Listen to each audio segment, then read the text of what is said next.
we should be coming through live. I'm basically just going to answer all of the questions that have just popped up in the chat. So, a Rescue Ace profile is coming. So Rob has done a list, got a list together. I was waiting on a second Rescue Ace arbitrator. I've now got that. So I will be using Rob's list to do a Rescue Ace profile for you all to see. I've got a lot of profiles to catch up on over the weekend. I've just done my first Genesis event. So yeah, there's lots to go through. What we're going to be doing tonight on the stream, and hopefully all of you can hear loud and clear, and if you can't, just put it in the chat and we'll catch up. But very simply, what I have in front of us, I'm going to be going over with a very special guest of myself, is we're going to be going through 28 different decks. So this is going to include every deck that received some form of support from Burst Protocol, but then it's also going to involve the decks that would have been affected via the most recent Forbidden and Limited list. When you look at it, this weekend coming, so a week today, will be the YCS 300th in pretty much everywhere. There's one in Mexico, there's one in Dortmund in Europe, and then of course there is one in America. So I'm going to be joined by a very special guest who has been on quite a few live recordings with me so far, and everyone seems to enjoy his involvement, so I brought him back. So please, everyone, welcome back Shane. Hello, everyone.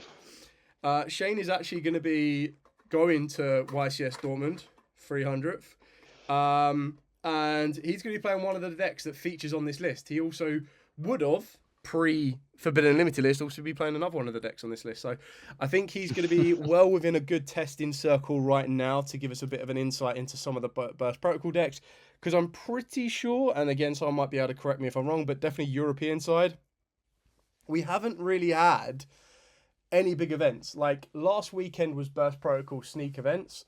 This weekend was the first weekend for actual Burst Protocol being legal.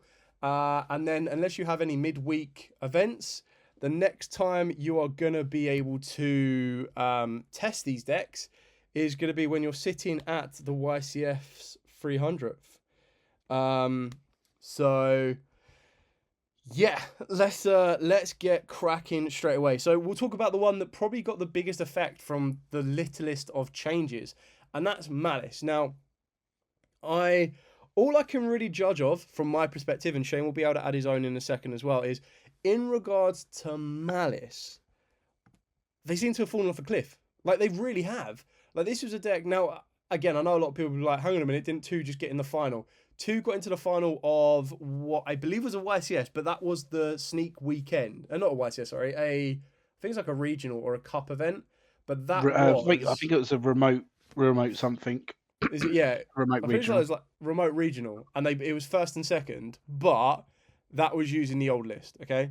So what happened to Malice? Basically, they lost Whitebinder. And when they lost Whitebinder, everyone lost their minds. So...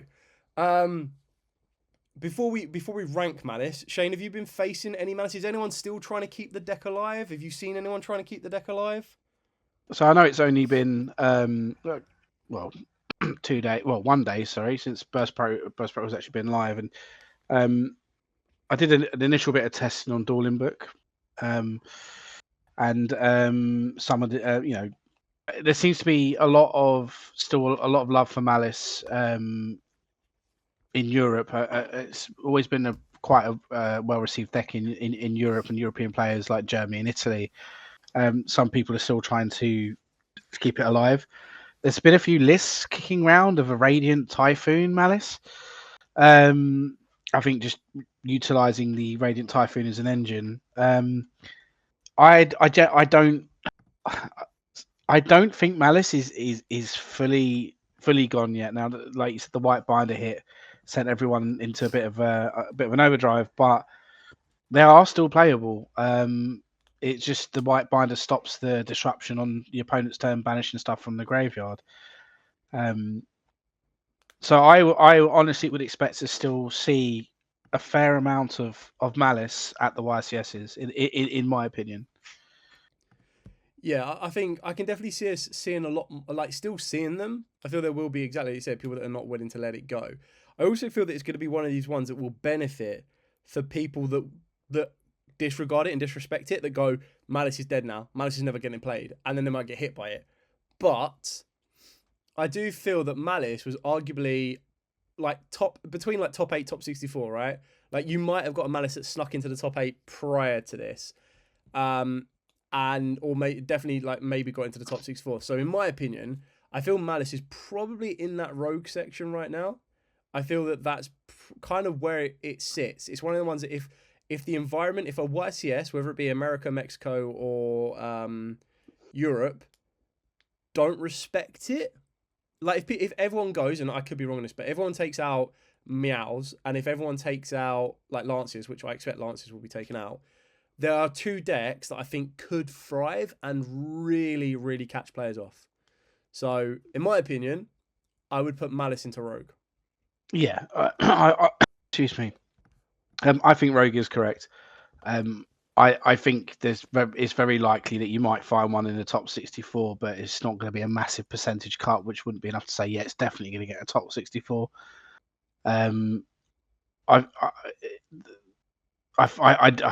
Yeah, even if Lancia was to not disappear outside decks, bit reduced, and Meows was to be reduced, I still don't think it's quite enough to keep up with some of the other decks that got support. I think that's correct. Yeah, I mean, someone's just said in the chat it does feel weak. It does feel weak. Yeah. However, that is a benefit for them because whilst it is noticeably weaker without White Binder. If you don't disrupt them in some way, they can still make the full board. It's just without the added layering of the White Binder, so that they can still be an absolute menace. It's just they just lost an extra layer of disruption in White Binder. Yeah, I mean, I think it's exactly as you said. Like, there will be people that will adapt it and try and make it work. Whether that becomes successful or not, time remains to be seen. Yeah, I mean, Rogue is still that grey area. I think Rogue is that balance area between it might surprise a lot of people, or it might just be resided to the local space. Yeah. It doesn't feel like the format right now with so much back row removal. I mean, correct me if I'm wrong, I've never really seen Malice being weak to back row removal. I know it kind of baits out the back row, right? It forces you to use the back row a little bit earlier. So I suppose it might not have the best Radiant Typhoon matchup at that particular point. But they're not exactly setting 15. 15's an over-exaggeration, big time. But it's not exactly setting free and passing, really. That never was Malice's kind of vibe, in my opinion. No, I mean, yeah. You could just stick 3-dimensional Fissure, maybe free Thrust and a different dimension ground, just all the things that the banishing effects, the banishing lingering effects that affect other decks, but doesn't affect Malice that much. That would be the one plus they have going for them. They could just utilize all of that, and of course the 1-dimension shifter. Don't even get me started on 1-dimension shifter. Okay, so what I'll do is I'll jump ahead actually because we'll talk about the other deck that I think will also benefit through. It'll probably benefit a lot more than Malice because I still think this deck is so. I wouldn't say it's underrated. People know of it, but I still think it's under-respected, and that's Lunar Lights. I don't know what it is about Lunar Lights. Like, I don't know. Like, people are they always like, look, Liger Dancer is an absolute beast of a card, which it 100% is. And I think if you're going to be taking Lunar Lights to a YCS, you're going to be playing like the Dominus Impulse, which I still think Dominus Impulse is an incredibly good card. Again, they're not setting up huge amounts of spells and traps that they need to worry about the Radiant Typhoon style deck. Maybe the fact that some of their stuff can't be destroyed by card effect puts them at a massive disadvantage against the Liger Dancer. So it might make it might build up, like wall up a little bit. But then I'm not too sure from that point on how Radiance, and you might be able to answer this one better, how do Radiance get past Liger Dancers? So a lot of the techniques some people have been playing at the moment is, again, go back to Dimensional Fissure, because Lunar Light Liger Dancer cannot activate its effect to board wipe under Dimensional Fissure because it has to send directly from the extra deck to the graveyard. And then eventually what the Radiant Typhoon player will do is they'll just have to build up their resources to the point where they can get a Phonics with 3800 attack to run over 1. That's if they end on 1. They end on 2, that becomes a bit more problematic because you can't get more than 1 monster over 3800 attack, unfortunately. But that is also where you'll start seeing the Lava Golem sided in if they are to end on 2. So Radiant Typhoon doesn't, I wouldn't say doesn't have an issue with the Liger, but it definitely has ways to play around it. And it has ways to get over the unstoppable towers that Liger is, but it does require a little bit of setup, which can make it feel a bit, it's definitely going to be a bit of a grind to get over it. Yeah, I feel Loonlights are in this weird place for me, because if I was to jump forward a week or whatever, or well, it'd have to be a week and a day to be exact.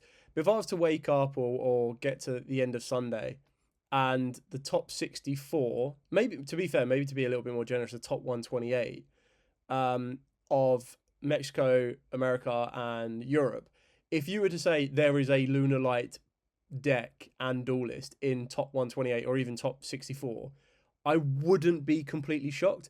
I'd be a little bit more surprised if there was a Malice in there, but I think Lunar Lights, especially with an apology, I don't have their second name, but the person that got the finalist at Worlds, Tom from Germany, I would be surprised if he's not playing Lunar Lights or YCS, and I wouldn't be surprised if he doesn't, if he can't get it to a top, into the top 128, then okay, maybe it's not meant to be for Lunar Lights. I just feel that unless people are prepared with Lava Golems, and unless people are prepared for to be able to deal with the Liga Dancers and stopping the combos on a consistent basis, I think Lunar Lights could really, really surprise people. No, definitely, and I generally would not be surprised to see a Lunar Light in the top 8 of any of these YCSs at all. It generally would not surprise me. They've come unscathed from the ban list. They didn't really get much support from Burst Protocol, but they didn't really need any. They haven't lost anything. They haven't gained anything. I suppose their gain is other decks getting weaker. Yeah, it's definitely going to be a formidable deck and a deck that people need to be ready for. Is it more likely? I think it'd be more consistent in the top 64. Yeah, I would say definitely. But like I said, I wouldn't be surprised if it was in the top 8. I don't think it's. I wouldn't say it's. Oh yeah, I could definitely see one in the top 8. But I would not be surprised. Yeah, this is where it's difficult to kind of rate it, because I would probably say I'm going to put it in top 64 for now. We might change this as we go through, but I feel that it could probably be one of the lower of the top 64, because I think what we're going to see in those top 64 slots is, I think the majority of them will be a mixture of 3 decks. Yeah. And then there'll be the odd little dash in of some other decks that will feature. No, definitely. Okay, I mean, we're 30 minutes in, and we've only talked about 2 decks, so we won't spend forever on this one. Vanquish Soul, I would not be surprised. Now, pure Vanquish Soul, I've kind of done this a little bit weird, so I do apologise on this one. Pure K9, I'm just going to knock out all 4 of these together. So I've got Vanquish Soul, I've got Vanquish Soul K9, and I've got Vanquish Soul Crystron, and I've also got K9s on their own. Now, I don't think Pure K9, I probably need another category here. I don't think Pure K9 is playable now, for the pure fact that Yugioh and no case for K9. So I would be very, very surprised if anyone plays Pure K9 when they have the option to play the other 3. The same. Yeah, I agree. We're on the same wavelength. It's a good start. I think the same can be said for Vanquish Soul. I don't see why you would play pure Vanquish Soul at a YCS if you have that option to play Vanquish Soul K9. So, again, I would probably put these on both the same level. I don't think Vanquish Soul on their own really... And again, someone might be able to correct me if I'm wrong. I don't think Vanquish Soul on their own really did anything. It was always a K9 variant. So, that being said, I would not be surprised if we see a Vanquish Soul K9 in the top 8. And I will not be surprised if I see a Vanquish Soul... not a K9 Crystron. Because remember, just like how Vanquish Soul sacrificed 2 Yugioh and 2 case for K9s for 2 Razans, Oh, and 2 Holy Suits, apologies. For 2 Razans and 2 Stake Your Souls, Cristrons did pretty much the same. 2 Jockles, 2 Ks for K9s for 2 Incursions back. So I feel, do not sleep on Cristrons. I think they're a little bit less than the Vanquish Soul style, but I think you would be mad not to consider them around. No, definitely. Okay, well we'll keep the Vanquish Soul very simple because there's not really a lot more that needs to be said on that one. Let's talk about your favourite ones right now. Mitsurugis. Now, the biggest thing with Mitsurugis is that Yummy got Snatchy put to 1. Where do you feel, and unless there's a different version of the deck, I think that the only way they play Mitsurugis now is pure. And where would you put the Mitsurugis if there is no other variant? I personally would still put Mitsurugi in the top 64 personally. Yep.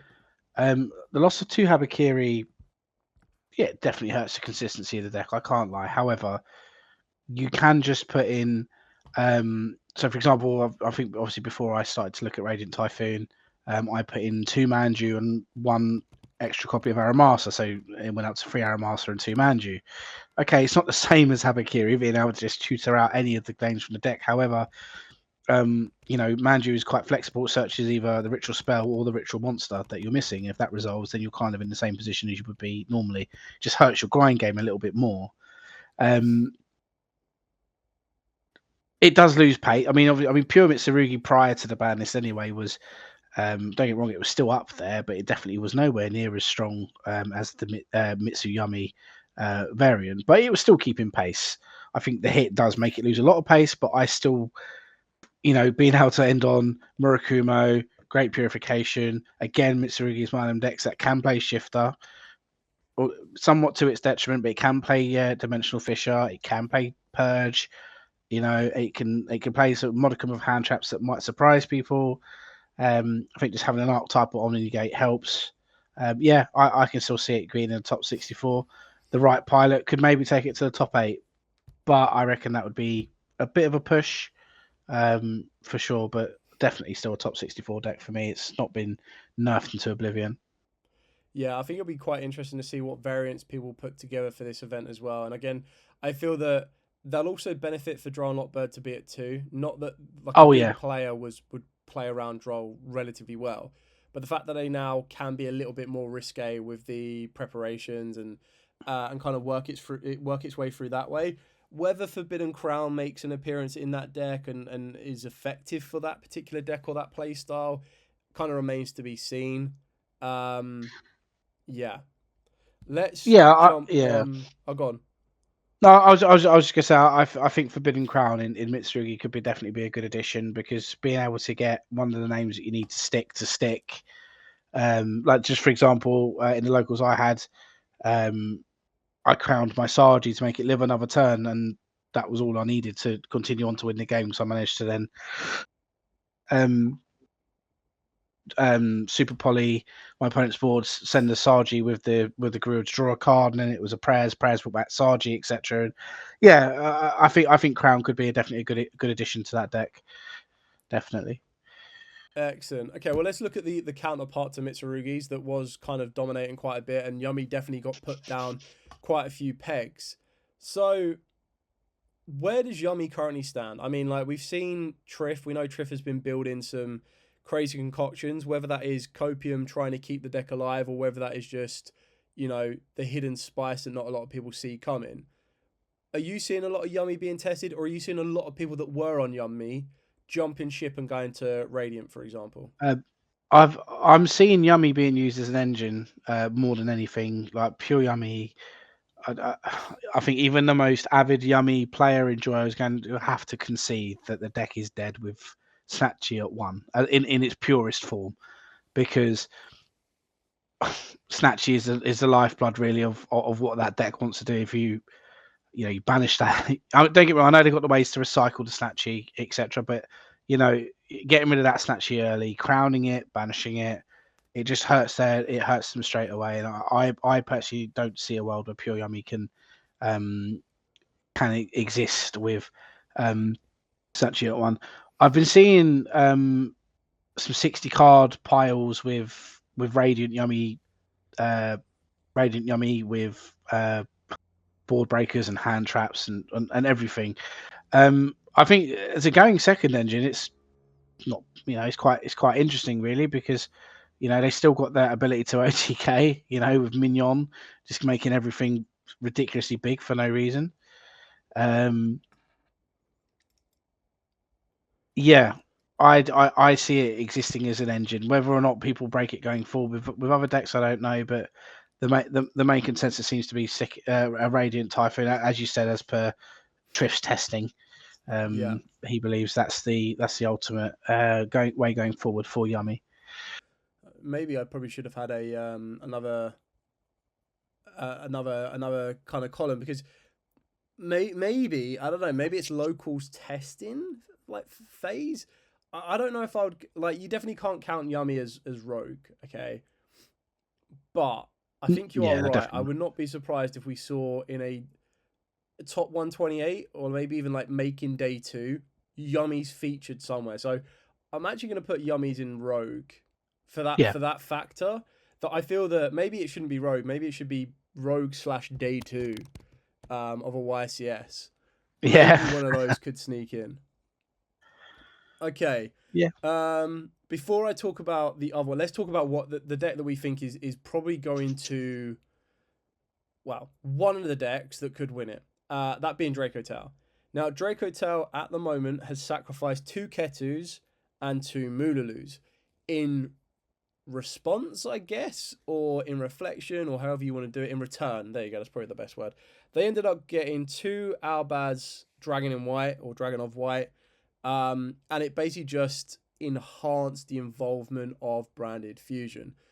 Now, you're going to have had the most experience with this deck at a competitive level so far. What have you been seeing on your testing journey? Falling of White is just a crazy card. It facilitates so much for a special summon. it's definitely been a sticking point for like interruption, because they just bring out the Ecclesia, go into Ecclesia of the Dark Dragon, and again that just it's just a one card that gets them into playability, and it's just the recursion as well. It's crazy how much stronger it has made it, even without the Ketu. Even with the loss of 2 Ketu, 2 Malulu. I don't think I've seen the full ceiling of the deck in testing yet. It's just I know that it is incredibly oppressive. It's not oppressive to the point where this is unfair. There is still the play, the being able to play around.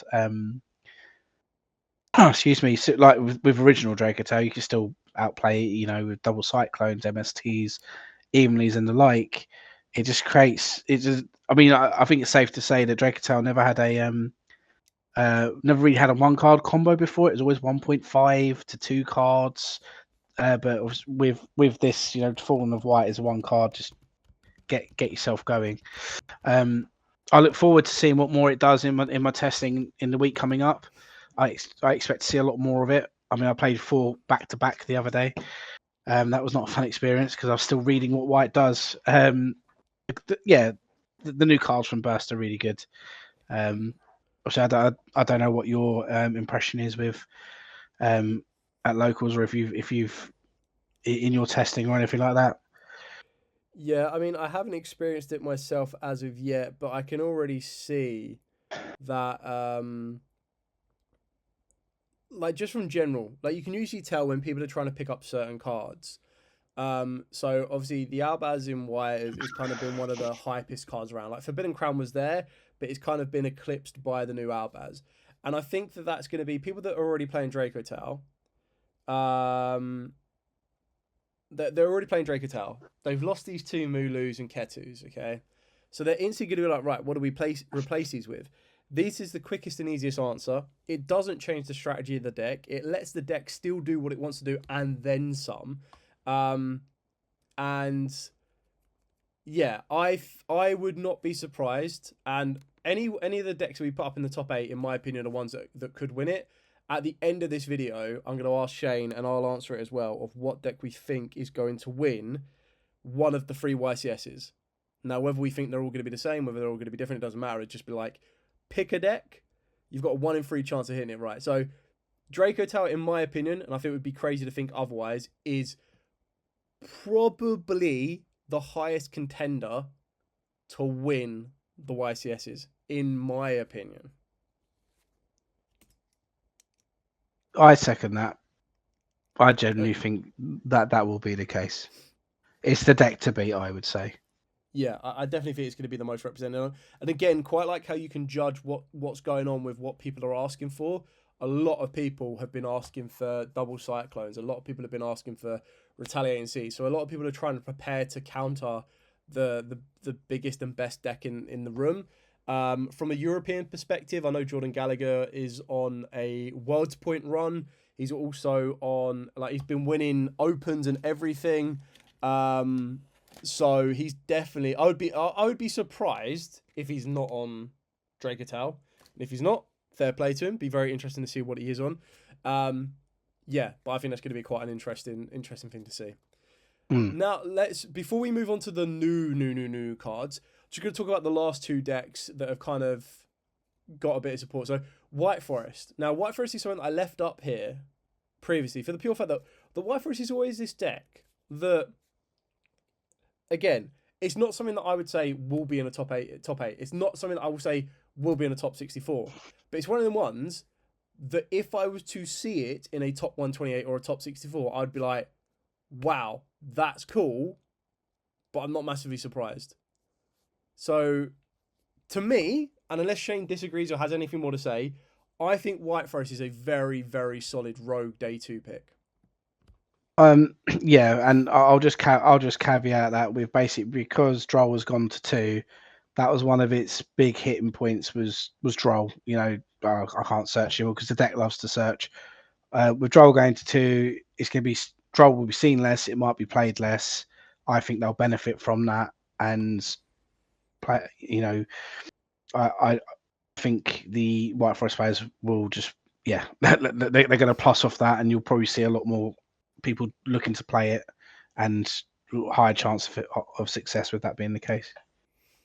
Yeah, and I think I'd feel a bit remiss if we didn't talk about Branded in general, because ironically, the 2 brand new cards that Branded got, one of them being a Synchro, which doesn't really fit within the way the Branded want to play, but they do get access to Albaz in White, is going to be very, very interesting in regards to where Branded fits. Now, personally, as a pure Branded, and this is what we're looking at as a pure Branded, I feel that it's probably within the same ballpark as like White Forest. Like I would be quite happy to see one in the top 64, top 128, but I wouldn't be like bowled over shocked. I think someone could do it. A good pilot could do it.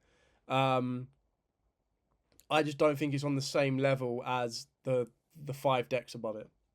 Yeah, pure Branded. Again, I think when we last spoke about this, it's going to take a specific pilot who's been playing the deck, knows it inside out, that would get it into the top 64, top 8, or however far. Yeah, my opinion never changes on Branded. Like pure Branded, it takes a special pilot or a specific person to get it to where it needs to go. Okay, we're now kind of moving into the crux of things now. So now we're talking about all of the cards and all of the decks that got either it be 1, 2, 3, 4 or more card support in Burst Protocol. So I'm just going to quickly blitz through a couple of them because a couple of them don't really change a lot, and I just wanted to kind of put them here and feature them here. So I've got Cool Tunes and I've got the Zarlin and the Shackled Dragon, and basically they're pretty much the same. I have played this deck inside out. I really love this deck. I think it's really, really fun. Until we get the new support, there is still too many inconsistencies.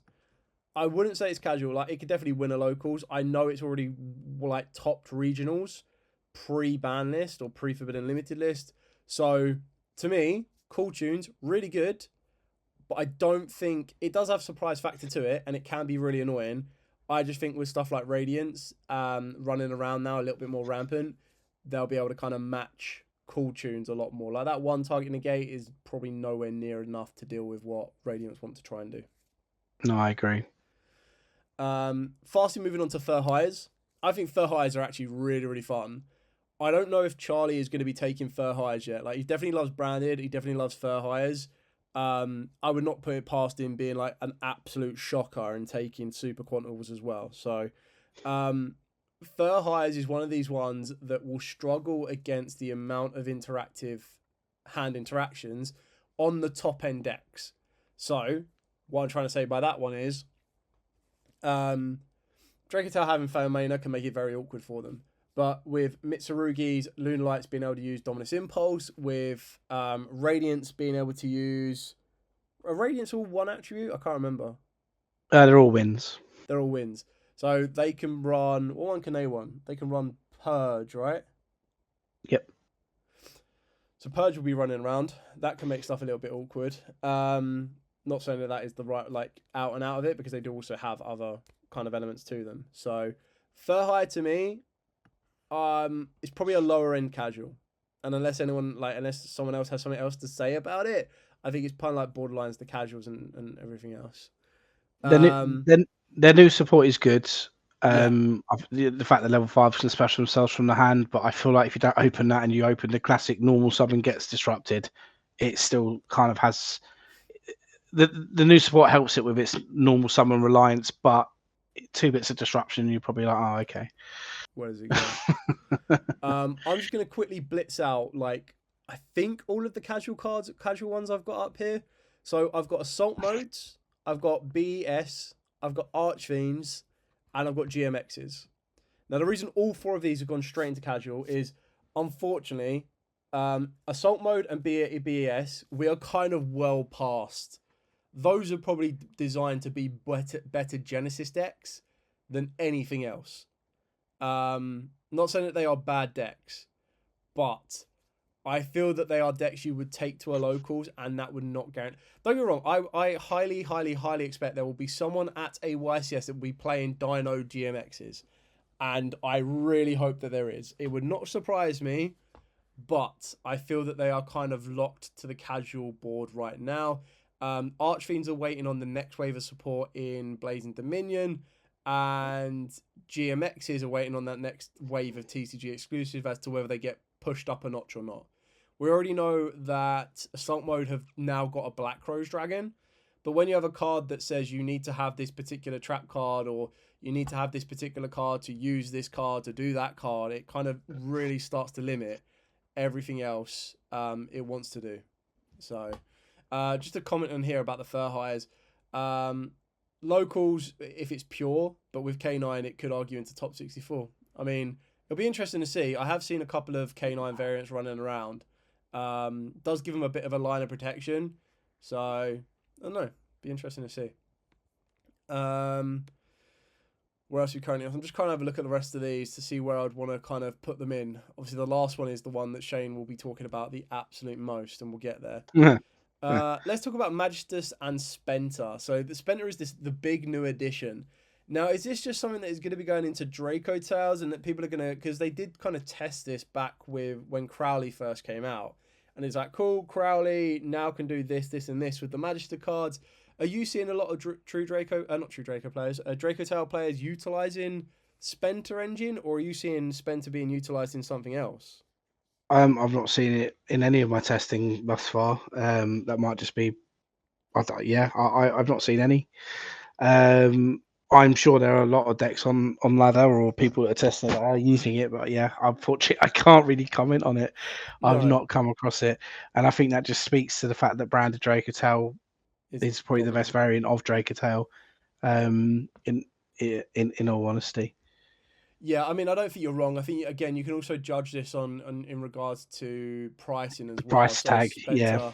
Spenta came out as like a £30 pre-order card. It then started to slowly drop in. I think Spenta's currently sitting at like £15. So I think the Magistus variants are kind of, maybe there'll be a very small engine that's going to be utilized in a different deck above it. But I feel that it's kind of one of them ones that pure Magistus, or even Magistus with... just going to move the Fur Highs up a little bit, actually. With Charmers are probably going to be more local environment than anything else. Okay, let's talk about Elf Notes. Now, I'm actually really excited about Elf Notes. They are really, really fun, but they're kind of like more restricted mech knights, and they do need a little bit more. They are the next part of the Medius the Pure lore. So we've already had fusions in Archmages, which we'll also talk about side by side, I guess, which is the fusion-based archetype. We might as well talk about Doom Z, because Doom Z is the Xyz archetype. And then we've got Elf Notes, which is the Synchro archetype. And in the next core set, we also get the Power Patrons, which is the Pendulum style archetype. So pretty much only missing Ritual now. But when we talk about these 3 decks, now we've already seen Distant Coda actually got a top with Archmages pre-new support, which is quite impressive. Archmages are also doing incredibly well with Genesis. So the question then comes down to it is if the Medius the Pure decks are Genesis decks or are they modern decks? Now, on a consistent basis, I cannot, in my opinion, be putting Archmages in top 64. Someone else might disagree, that is absolutely fine. But I would not be shocked if an Archmage snuck its way into the top 64, but more consistently hitting Day 2 or Rogue, in my opinion. I'm going to blitz through Elf Notes and Doom Z, and then I'm going to let you talk about all 3 in the same time as well, just to kind of reposition them. Elf Notes, I still feel, are a little bit undefined. I don't think they have the synchro availability to them. Like, if we had Baron de Floor, whew, my God, would they be good. I still feel that they're a little bit undefined. I feel that they're a little bit more undefined than Doom Z, which is why I feel that they are below Doom Z. Now, I'm not saying Doom Z is going to dominate. I think Doom Z and Doom Z in Charge or Change is actually a really, really good card for the strategy. But I feel that like the Doom Zs, it's kind of like this to me. Maybe they branch into locals, but I feel with Burst Protocol being so early right now or still so infant, we can't guarantee or tell where they will sit. I just feel that they are a little bit lacking in the next level that they need. Whereas when you look at Archmages was the first lore one to come out. It's now on its 3rd wave? Second or 3rd wave of support, I think. I think it's on. I it's want to say 3rd wave. It came out in Allen, right? Was it Allen or Duad? But it only got like, I think it only got like 1 card in wave 2, and then it's got 1 card in wave 3. So it's not getting like loads and loads. But the other is it's still progressing. And it is the only one of Elf Notes and Doom Z that has proved itself. Now, again, when I say prove itself, it is Distant Coda. I'm not taking anything away from Distant Coda, but what I mean by that is Distant Coda has been playing the deck inside and out. So he knows his stuff. Not any rando will be able to put the deck together and guarantee like a top spot. Not that Distant Coda isn't even guaranteed himself. What I'm trying to say is he's put the hours in. He's put the work in. He does it at Genesis. He even admits, like on one of his videos, he goes, you know, I think it was like the week before he won the regional, he scrubbed out in the main event and then went and did well in the Genesis event. And I think that's what makes Archmage very unique in comparison to what it's got, is Archmage can very easily flop from normal to Genesis very quickly, very easily without changing too much. So that's kind of my thoughts on the Medius the Pure lineage, I guess, maybe. Probably not the right word, just a really fancy word that I like to say. That's what I would put with those. I'm in agreement. I think the Archmages is very much a knowledge check. Like if you know what all their cards do and the right points to interact, then you're going to be okay. But the cards do so many different things. The monsters all have different effects depending on attributes and types in the grave, if I remember rightly. And with the the K9 taking a bit of a hit obviously hurts them a lot. I don't know if Distant Coda topped prior to the banners. I'm pretty sure he did. So I think losing 2 Jockle, 2 Case is going to hurt a lot. But the deck can function by itself definitely. Elven Notes. So again, I'm talking from memory here, but I'm pretty sure. Sorry to bring up Triff again, but I'm pretty sure Triff was messing around with Elven Notes prior to the ban list. I think when Herald was still legal to use, there was something going around where you could make 3 Omegas side frame Lord Omegas to hand rip for free. It's not make free individual ones, but you keep on cycling it to make so you could summon it 3 times, then rip 3 cards from the hand. I think that was the main thing that Elf Notes had going for it at the time. And I think Yummy was still it was going to be like Elf Notes Yummy because they're both synchro based, but yeah. I just think it's just going to take a little bit of tinkering, maybe a bit more support for them to come into their own. And Doomsday, yeah, Doomsday is Doomsday. It's the artwork looks amazing. It looks cool. Unfortunately, the effects just don't really keep up pace with it. It's definitely a locals environment, Doomsday. And I mean, when all the power patrons come out, like the pendulums, who knows? We'll have to see. Yeah, it could change it up. Okay, we have 5 more on here. I know there are 6, but 5 more that, unfortunately, in my opinion, don't break to the top 64. But we'll get to those. Rescue Ace. Now, Rob is currently on Rescue Ace. He took it to an online event and ended up going 2-2, I believe, with this, if I remember rightly what he said. I think Rescue Ace, again, is one of them knowledge checks. There is always someone on a YCS American stream that's always playing Rescue Ace. So I wonder if they're going to be playing it again. And they're actually a really good duelist, so apologies, I can't remember the name, but they're always on the top table. And I'm pretty sure it's usually like the bubble match he's always featured on. I still feel that I think Nibiru could be a big factor, depending on how much Radiance lean into it, and we'll talk about those in a minute. But I feel with Rockets / Dragon Ink, with Rescue Ace, with Exo Sisters, Dark Lords, and DDDs, they all sit in this bracket of locals. They need a hybrid to kind of push them a bit more. And I don't think they've got the competitive pedigree to guarantee a day 2. Now, don't get wrong. Like, if DDDs get to go first with the new Alfred, they can be very, very powerful. Their Enfield, I'm assuming Radiant. I've seen a couple of lists. Radiance are on crowns, or some Radiant lists are on crowns. Some are on droplets. Are they also on Dark Rulers as well, or is that not being played from what you've seen? I've not seen any Dark Rulers being played at the moment. I don't think the format is called for it, because I don't think it does much into Draco Tower boards. If the Crystron K9 or the K9 players are on spell canceller, it's very much a muchness. Okay, I can't activate it anyway. I wouldn't be surprised to see Dark Ruler come back into the format, to be honest with you. At some point, it's still quite unimpactful, really, but I wouldn't be surprised when people start messing around with it just to try and answer some of the rogue decks that set out these silly boards where you're like, okay, I can't do anything unless I negate everything. Yeah, I think DDDs can do quite a lot with very little, but they are a Triff style deck. And what I mean by a Triff style deck, even though he doesn't ever play them or like hasn't played them for a while, is it reminds me of when he did really well with Pendulums, because the way that he used to play was, here's everything I've got. It's a near impossible field to break. You have a 10% chance to break this field, but if you hit that 10%, you win. If you don't hit that 10%, you don't. And I think that's kind of what DDDs give me the vibe of. It's like if your opponent has the answers to it, it crumbles.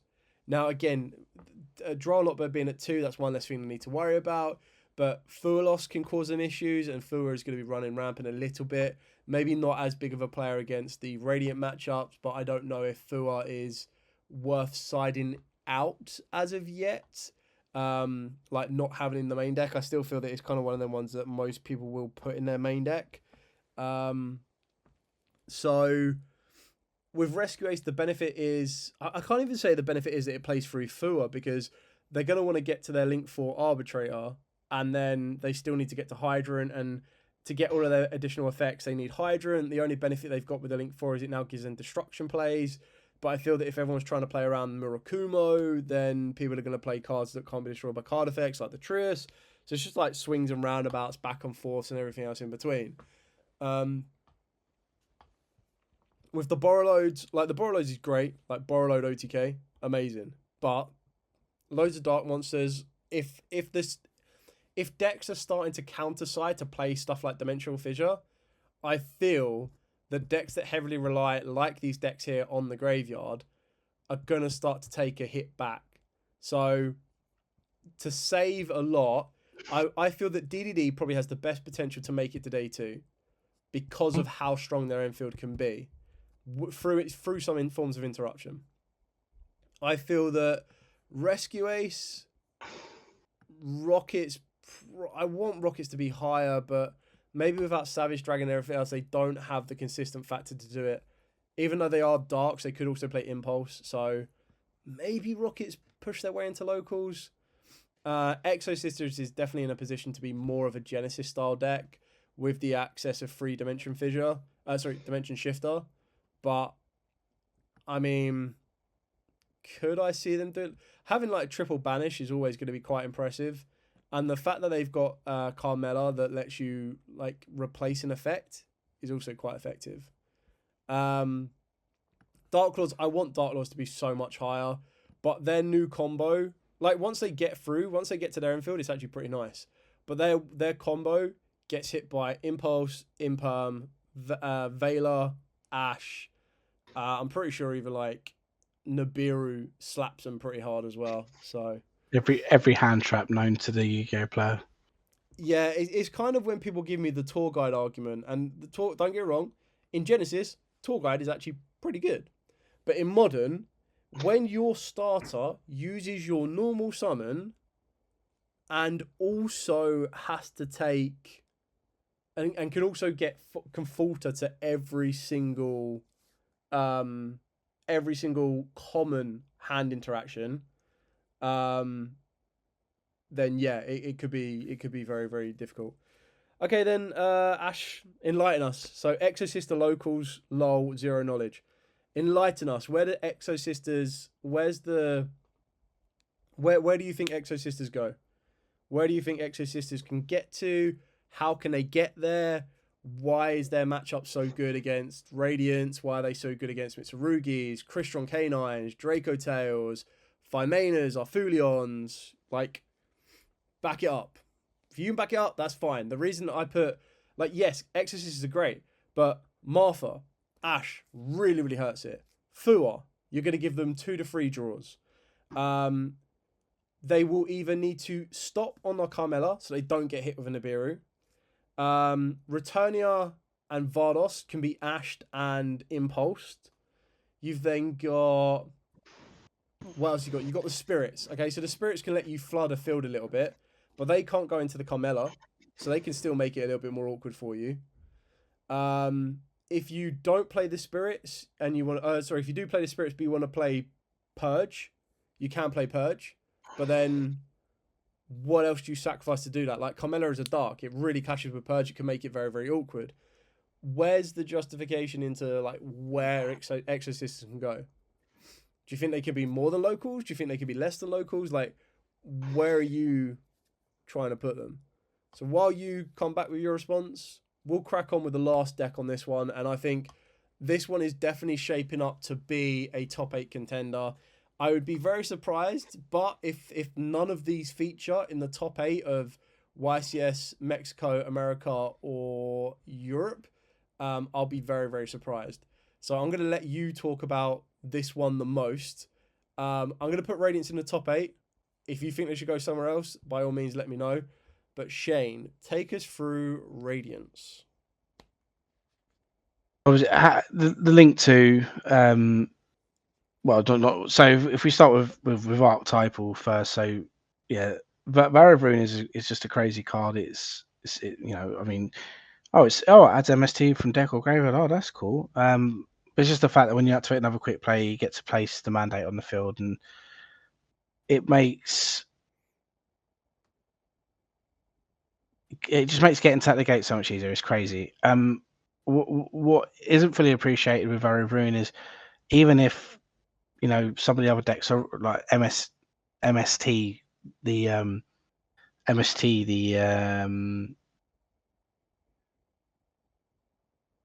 mandate. Sorry, had a So mandate's the trap card, right?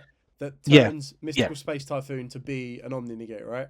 Yeah, correct. So it just gets it face up on the field. Now I think most cards that manage to put cards like trap cards face up on the field are normally pretty good.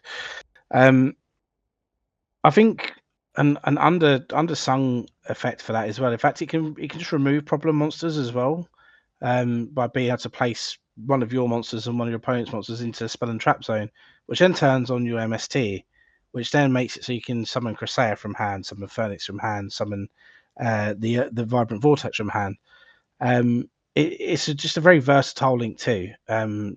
It's so good. You chuck in the fact that we've now got Sheena, the hand trap. That card is just crazy. It's a board breaker in every sense. All you have to do is just get a wind monster to stick on the field. As soon as your opponent activates a spell or trap, you just bounce all their spells and traps. Activate a monster, bounce all their monsters. But you can also use it offensively. You summon all your stuff, and then you can bounce it all back if they activate a hand trap or something. So you just get recursion as well. And it just helps tying how good the Radiant Typhoon cards are, just with their general searchability and just card advantage. I mean, before the Link 2, the deck was good. It wasn't meta breaking. It wasn't like the best deck, but it was good at what it did. You had it as a hybrid with Fiendsmith, etc., or whatever else you wanted to put it in.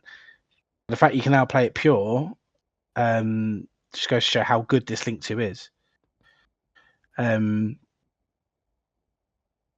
I generally think it'll. I'll be very surprised if it doesn't get into the top 8. I'll be even more surprised if it doesn't win one of the YCSs. It's just such a good deck. Don't get me wrong, it has its weaknesses. It doesn't play well into Perugia at all. Because there's all the settle summons from hand. Like, the Perugia is quite is quite stifling. If you don't manage to get to monster negate prior 5 summons, Nibiru can actually be quite telling as well. And just any relevant disruption on the mandate trying to negate can also just be a bad day as well. So it's not without its weaknesses, but it is such a powerful deck when left unchecked. Its resource gain and management is unlike any deck I've seen for a while. And Crocea is just a hell of a card despite the win lock. Yeah, exactly that. Like, the deck's definitely got its step up. Like, being able to make sure that you can use your quick plays to get you other cards rather than relying on Mystical Space Typhoon. The fact of how easily accessible Sven, is it Sven, Magdala, and what's the blue and purple one? Eldum. Level 3. Eldum. The fact of how easily accessible they are, and how easily accessible as well that they can get to the field is very, very impressive. So what they can really do is a huge amount, and I feel that there's a lot of hype around them. I feel that a lot of people will be practicing to find and target and tune out the weaknesses, which is why I still feel that, Draco Tower will still be a very, very good option around the room. But as we see more times than not, the meta is always a little bit different in America as it is compared to Europe as well. For the pure fact that sometimes European players like to do a little bit more, or like play a little bit more control, play a little bit slower. American side seems to be quite a bit more aggressive, which will be quite interesting to see what kind of how it can kind of resolve and kind of go through. So I'm just gonna pick back up on this Exo Sister one as well. So Ashraf hasn't responded yet, but Kark Gokar has. Now, it says that they've got a good matchup in the Draco Tower because they have their own dweller in Asophiel, which is fine, but the issue is you still need to make it. So you still need to get the 2 on the field. That Draco Tower player, if they have 5 mana, need to go, right, okay, they're going to make the Asophiel. They make the Asophiel, okay, fine. You then go into the Carmel. Carmel gives you the trap card, and then what? Do you leave the Carmel on the field, or do you go into Magnifica? If you go into Magnifica, again, that's fine, because then obviously you can banish and then tag out into the Asophiel. But they still have that ability. Like, you go into Magnifica, you still just go into Arfulion. Like, you still make that play if you want to. You still got Nibiru available to you. You still have all the other card effects that you might still need to use. Like, they still have a whole hand. It doesn't, like, automatically win them duel. Yes, it's good, but it's not a duel winner. In the Radiant matchup, you rely into your trap cards because you can chain them to MOT. You're able to play Shifter. That is a terrible argument. You get to play one Shifter. Mitsurugi can play that one Shifter. Mitsurugi can also play 3 Dimension Fissure. Exo Sister can also play Dimension Shifter. Yes, Dimension Shifter is good, but will it win you the game outright for 15 rounds of Swiss? 14, 15 rounds of Swiss? Will it make you day 2? Maybe. But again, you need to rely on so much more. You need to hope they don't have an Ash for the Martha. You need to make sure they don't have impulses for the Marthas. There are other decks above it that will make it a lot more difficult. If you play Tachyons, you have 12 ways to play. There is a bunch of 2-card combos. The Fugalos is an issue, is that you end on Carmel plus a Vadis. You shotgun the Vadis if they Ash, and you chain the Carmel. So again, yes, there are answers to it. I'm not saying that they don't have answers to it. But as of yet, I don't see how. Maybe they are considered rogue. Maybe they are considered day 2.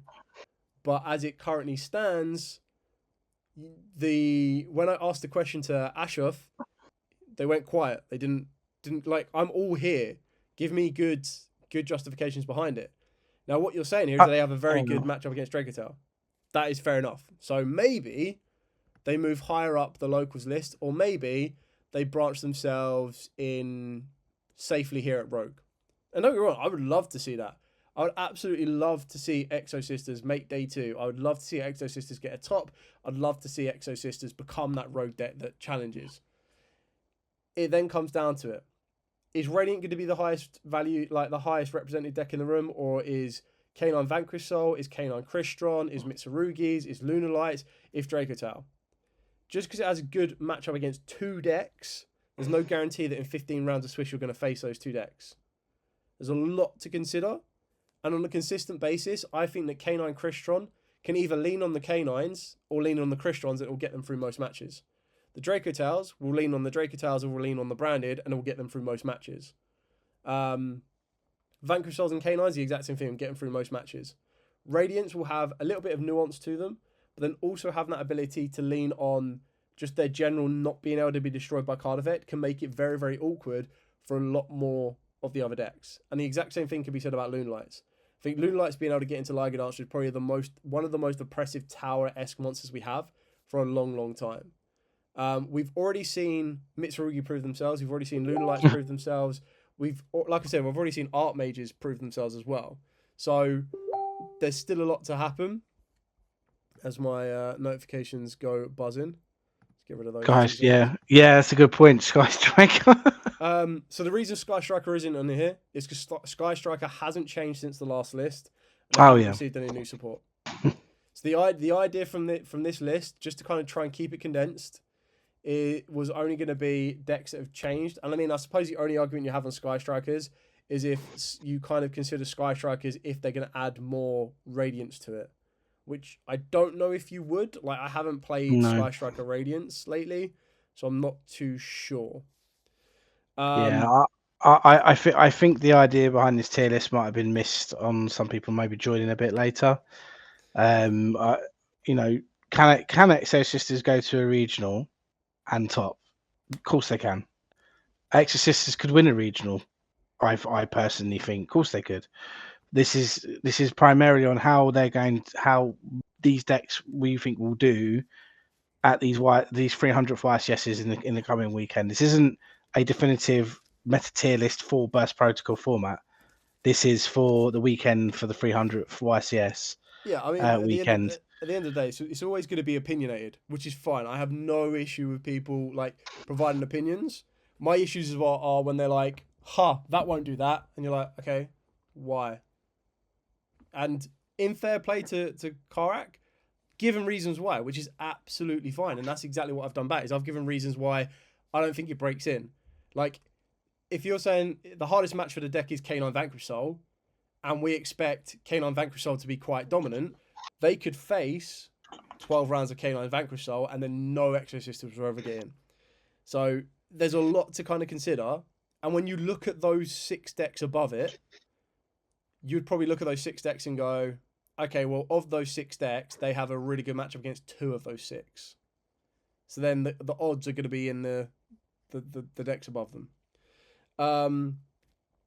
Orcust, I would only consider as like a hybrid with Mitsurugi's. So those of you that are joining us late, this is a tier list just for Burst Protocol cards and Burst Protocol decks that have received support, and the decks that got affected the most on the Forbidden Limited list and where they kind of sit.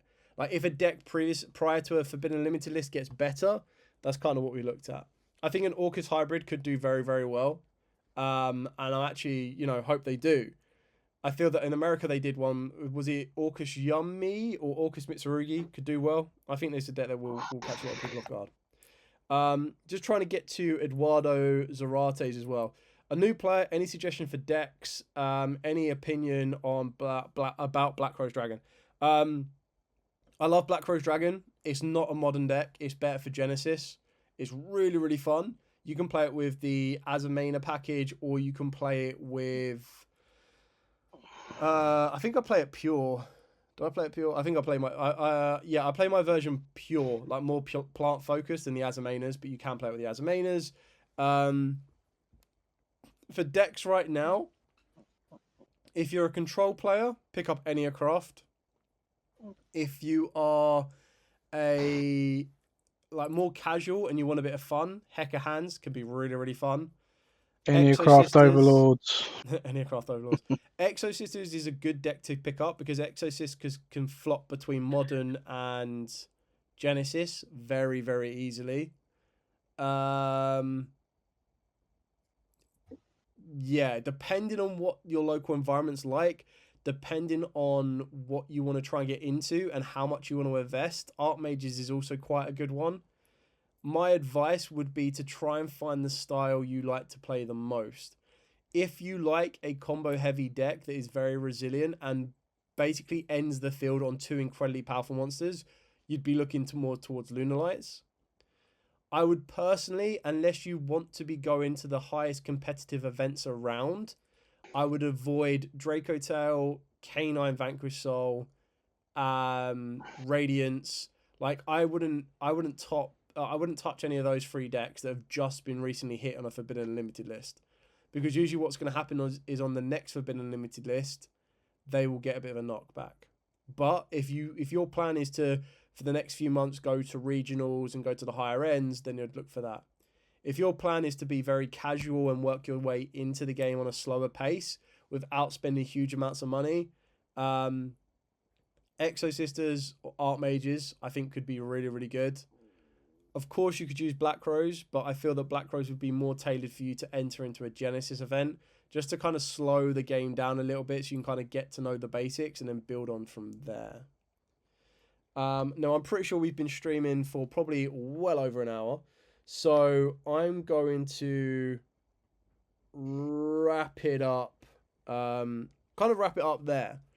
I think we've covered everything. You'll be able to watch this on replay afterwards as well. Thank you very much for every single one of you that joined us. I'm hoping that Karak, you've not been I didn't want to come. I hope it didn't come across as aggressive. Like that was not my intention. Basically, I like having these back and forth. So let's just talk about them. And you obviously you're getting your point across. I'm getting my point across, and it's just kind of being able to go from there. That is a good point. Prediction to win the YCS before we go. Okay, so we've got a 1 in 3 chance on this one. It doesn't matter which one you choose. If you want to narrow it down and say you think the winner for YCS Dortmund is going to be X, then by all means go for it. And let's try and avoid the safest pick. But I think, for me, I would actually be really shocked if a Radiant Typhoon does not win one of the top 3. But I feel one of the safest bets is Draco Tower. I would love... I think me and you are both going to say the same thing, though. I think... I think are more people going to be prepared for Radiant Typhoon, though? Are they just going to be prepared to deal with it? I've got a deck so I've got a different deck for each YCS that I think will win. Really? All right, go on then. So let's go for each one. So let's start with Is it Guadalajara? Is that right? Is that the Mexican one? Guadalajara, I see K9, K9. Sorry, Vanquish Soul K9 winning that. Ooh, okay. I see Radiant Typhoon winning Richmond, and I see Branded Draco Tower winning Dortmund. Ooh, Jordan Gallagher, yeah. Okay, I'm gonna go a little bit off script then. So I reckon Lunalight will win YCS Dortmund. Okay. I reckon Radiant Typhoon will win Guadalajara. And I reckon K9 Christian will win the American one. Well, guess we'll find out in a week who was closest. So you're saying Dortmund Lunalight? Oh my god, he's taking the notes. Yeah, sweepstake. We're gonna sweepstake. Would you say America? Richmond. Richmond Christian K9. Christian K9. Yeah. And Guadalajara. I think I spelled that right.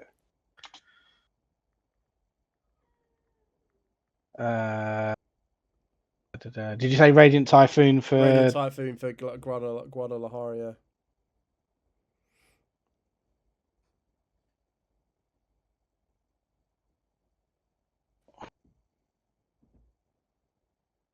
Okay.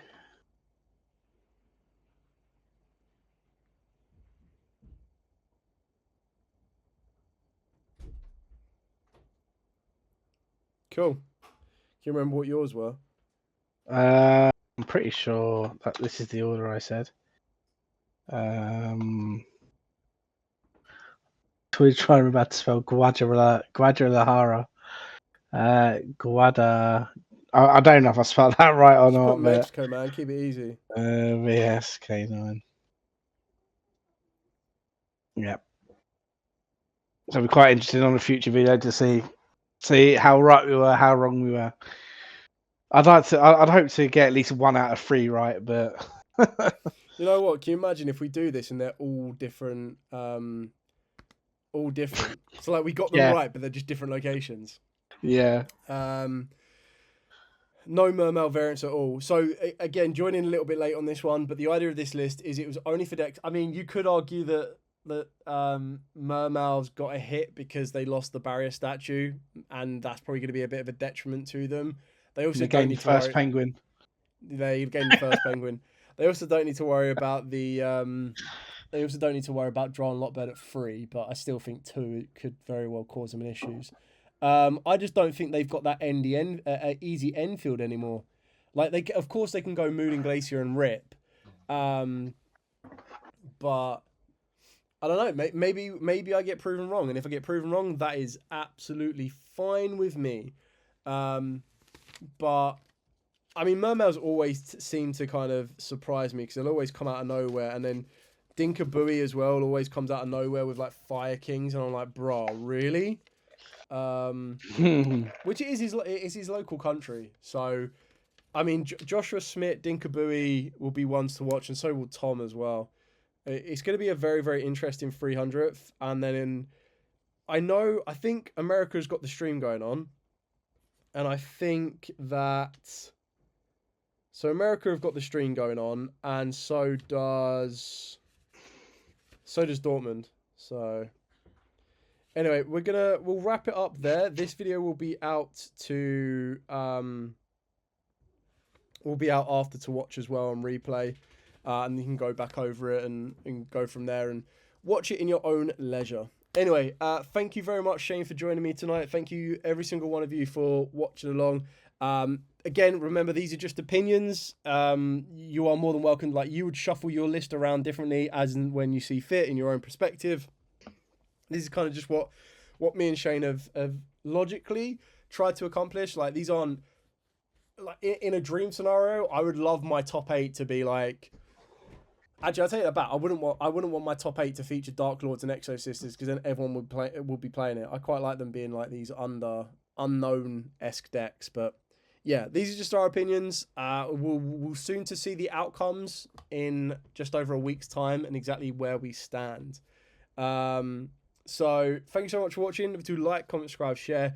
Till next time, as absolutely always, stay safe and of course, happy dueling.